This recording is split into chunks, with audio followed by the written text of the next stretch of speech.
The idea of renewing your faith is not something you are called on to do once in your life, but according to the Christian message, is supposed to be an ongoing process. In Ephesians 4:23, we are called to renew our thoughts and attitude. In Isaiah, we are told that those who hope in the Lord will renew their strength. Now I'm thinking of those words in Ephesians, calling us on to renew our thoughts and to renew our attitude.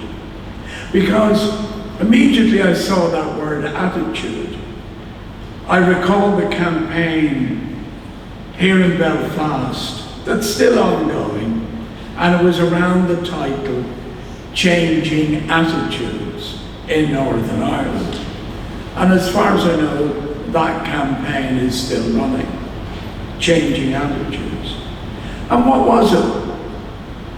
It was a Christian response to encourage people to change their attitudes on the issues around gay and lesbian people and the church.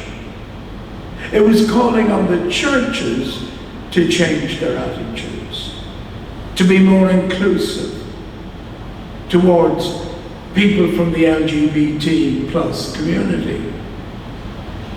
And in actual fact, changing attitudes was a movement from people within the Church of Ireland. They were instrumental in getting it going, and I took part in that campaign.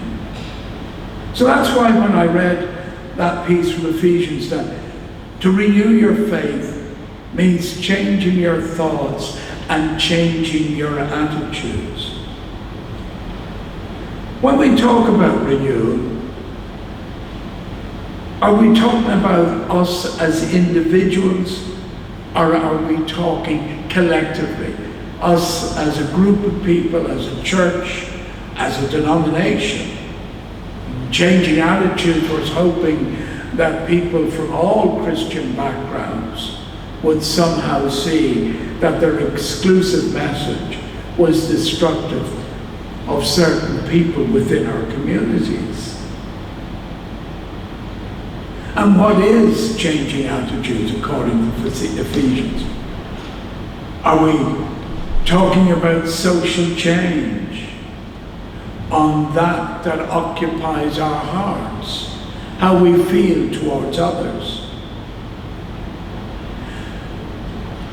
It's a funny thing to use the word revival in a rational, liberal church, but I'm thinking in terms of revival.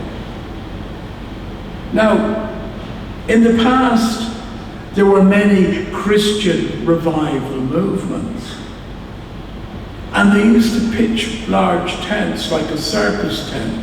I believe it used to happen here in Northern Ireland. Did anyone ever attend a revivalist? No? Would anyone admit to having attended a revivalist? Pitch a large tent, and it was full gospel preaching in a very literal way. There was no ambiguity. There was no dodging God's tumultuous or angry message.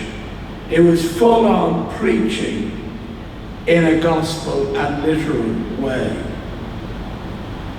And the style was very evangelical in practice. Now, I'm very careful when I use that word, evangelical, because I remember Trevor reminding me many years ago that evangelical really means just bringing good news. And bringing good news is a good thing. But unfortunately, what happened was evangelical became associated with fundamentalists. But now we know that in Belfast, the Redeemer Church, is evangelical, yet it's an inclusive church. So that consensus of evangelical and fundamentalist is fracturing. And of course, in the revival movement, there was full immersion. It's just too cold for that, really. I think a little drop of hot water on your head is enough. And also, the tithing of prosperity and property, that's not a bad idea. And speaking in tongues. Now, the problem here in Northern Ireland is even having a second language is a problem. So if we all spoke in tongues, somebody might think you were speaking Gaelic, and there would be trouble.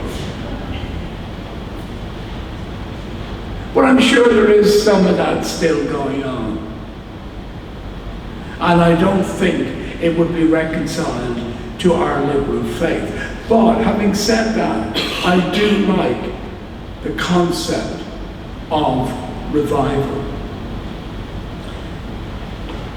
Because the reality is that secularism, the secular world that is building up around us, is pushing faith and religion into the margins of our society. And I honestly don't think that is a good thing.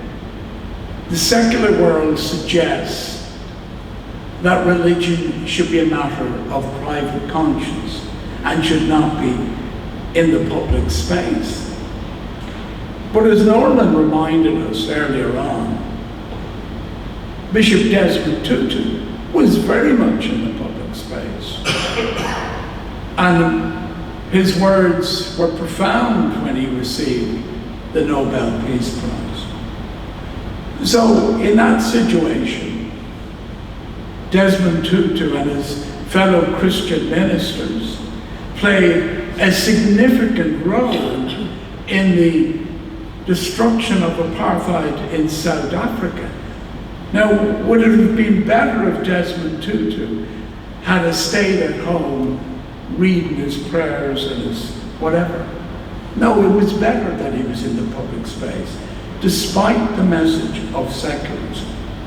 And the priests who preached liberation theology in Latin America and condemned the marginalizing of the poorest of the poor were in the public space. So really what I'm saying, yes,